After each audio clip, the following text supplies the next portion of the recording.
पहले इतनी पास नहीं थी ना। क्या बात है आशिर, तुम शादी के बाद खुद को इतना गैर क्यों महसूस कर रहे हो? हम आज भी तुम्हारे अपने हैं। कोई बात है तो बोलो। हाँ बोलो आशिर, असद बिल्कुल ठीक कह रहे हैं, क्या बात है? वो दरअसल ईशल की मॉम बता रही थी कि उनकी सुबह में बात हुई थी भाभी से। मुझसे बात हुई थी? ईशल, अगर मेरी तुम्हारी मॉम से बात होती तो मैं आशिर को ज़रूर बताती। हाँ उनका फ़ोन ज़रूर आ रहा था, लेकिन मैं उस वक्त नाश्ता बनाने में मसरूफ़ थी, बात नहीं हो सकी। एग्जैक्टली, मैंने भी उनसे यही कहा था, बल्कि ईशल ने भी। अब उन्हें अंदाज़ा कैसे होगा कि मैं इतनी मसरूफ़ हूँ? पर ईशल तुम परेशान ना हो, मैं उन्हें अभी फ़ोन करती हूँ, उनसे माजरत कर लेती। नहीं भाभी, छोड़ दे इस बात को, बहुत छोटी सी बात है। बात बड़े की है, तुम्हारी सास है और हर लिहाज से बड़ी है, और मैं कभी नहीं चाहूँगी कि हमारी वजह से तुम्हें ससुराल में कोई बात सुननी पड़े। मैं उन्हें अभी फ़ोन करती हूँ।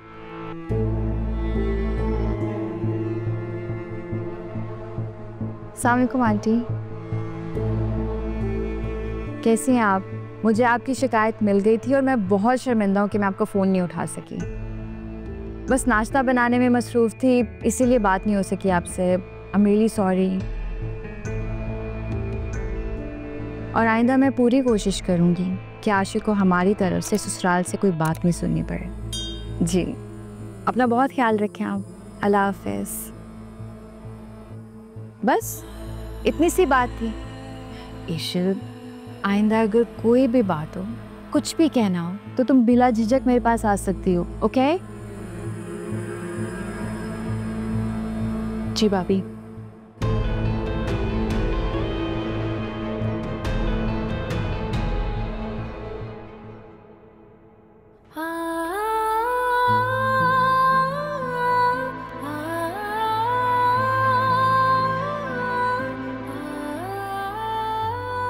हिनाया, क्या क्या बात है?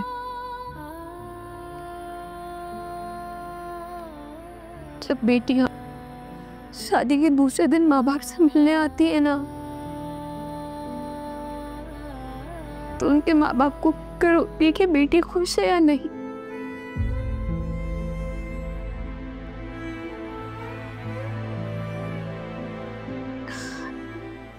अम्मी, यहाँ तो किसी को परवाह तक नहीं है। ऐसा क्या हो गया जो तुम खुश नहीं हो? हाँ बोलो, क्या हुआ ऐसा? खुशी और मेरा तो दूर दूर तक कोई वास्ता नहीं है।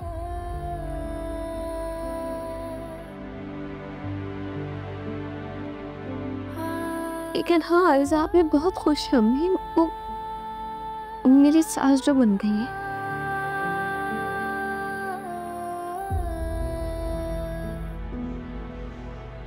अम्मी, आपको पता है आपकी एक बेटी बहुत खुश नसीब है।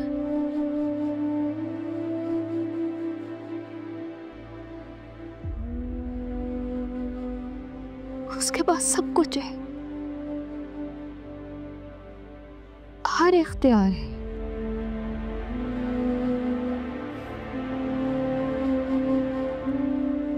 बेटी, बीवी, बहू, जिठानी, सब कुछ। आपको पता है वहां पर सब ना मुंह के अंदर गुड़ रख के उनसे बात करते हैं, क्योंकि सच तो उनसे बर्दाश्त होने ही नहीं। कैसी बातें कर रही हो तुम? बड़ी बहन है वो तुम्हारी, बहन के बारे में बात करते हैं, कोई तमीज, कोई तहजीब, कोई तरीका होता है। क्या बोल रही हो तुम? मैं तो वही बोल रही हूँ ना जो मुझे वहां बताया कि।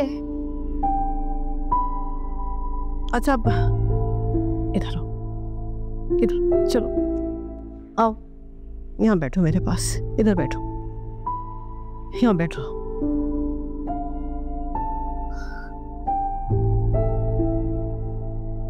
मुझे क्यों ऐसा लग रहा है कि जैसे तुम किसी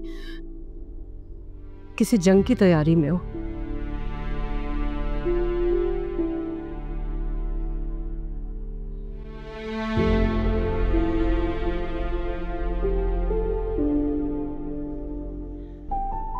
पर आपको ऐसा क्यों लग रहा है? क्योंकि जब आदमी विसाखी के सहारे चलता है ना, तो उसे सबसे ज्यादा खौफ अपने गिरने का होता है। और वहां उस घर में तुम्हारा सबसे बड़ा सहारा तुम्हारी बहन है। वो तुम्हें गिरने नहीं देगी, उसके हाथ को मजबूती से थाम के रख। विसाखी पर चलने पे तो अम्मी आपने मुझे मजबूर कर दिया है। वो तुम्हारी अपनी है। अपनी तो खुशियां नहीं छीनते। से जो कुछ भी किया है ना, और अब तक करती आई है, सब तुम्हारे भले के लिए। क्यों अपने दिल में बदगुमानियों को जगह देती हो? क्यों? अम्मी आप कैसे हर वक्त आप ही की वकालत कर सकती हैं? अरे उसकी वकालत नहीं कर रही हूँ, तुम्हारा भी साथ दिया और अभी तक दे रहे। नहीं अम्मी, आप अभी भी आप ही का साथ दे रही हैं।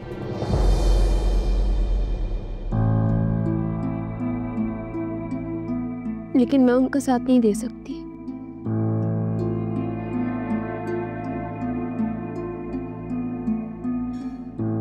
जो तकलीफ मैंने उठाई है,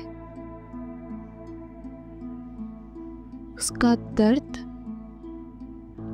उन्हें भी महसूस करना होगा।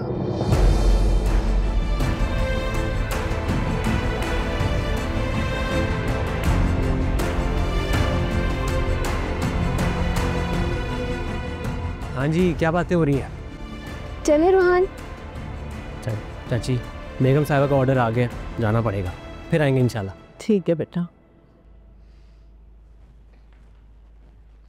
हाफिज़ अम्मी।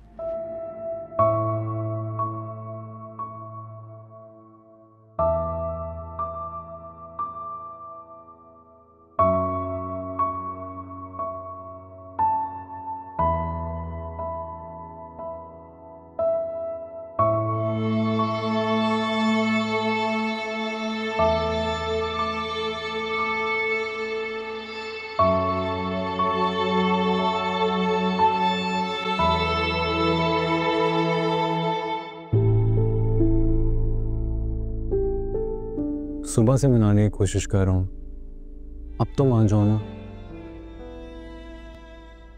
ये देखो, कान पकड़ लिया, अब तो नाराजगी खत्म कर दो प्लीज।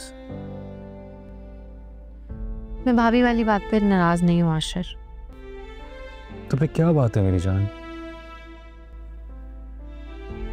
तुमने मुझसे आर्ग्यू किया है, आज से पहले तो कभी नहीं किया।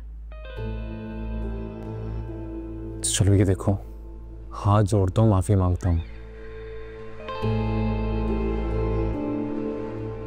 आइंदा के बाद तुम जो कहोगी ना वो करूँगा, जो सोचोगी वही सोचूंगा, बल्कि जो कहने को कहोगी वही कहूँगा। अब तो मान जाओ।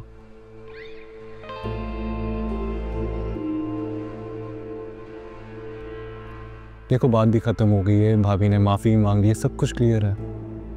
और कितनी इज्जत चाहिए इन लॉज में? मान जाओ प्लीज।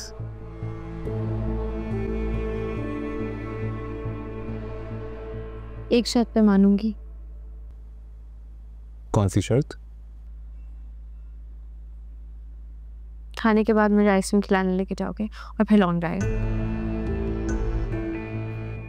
बस कबूल है, कबूल है, कबूल है। वाह, शादी से पहले तो कभी इतने रोमांटिक नहीं हुए।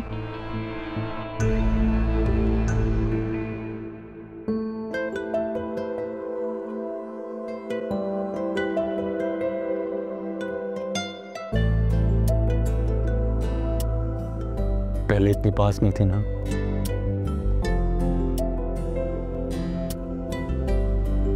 सॉरी। इतनी जल्दी नहीं माफ करूंगी, पहले अपने वादे पूरे करो फिर।